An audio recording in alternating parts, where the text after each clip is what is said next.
Hi, Jake with Diode Dynamics. Today in the garage, we're going to be replacing the factory halogen fog light bulbs on this 2018 Tacoma with our SLF LED fog light bulbs. Now, installation is very straightforward and only takes a few minutes. Let's get started.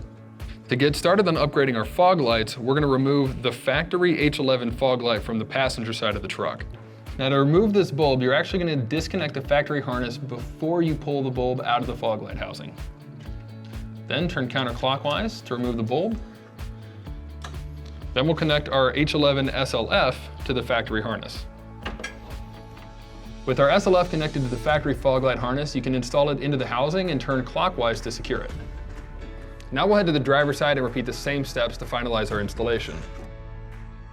With our SLF LED fog light bulbs installed, you'll not only have far more usable light output than the factory bulbs could ever offer, but a much more modern 21st century look. These bulbs are available right now on diodedynamics.com, so click the link below for more information or use our dealer locator tool to find a dealer near you. Thanks for watching.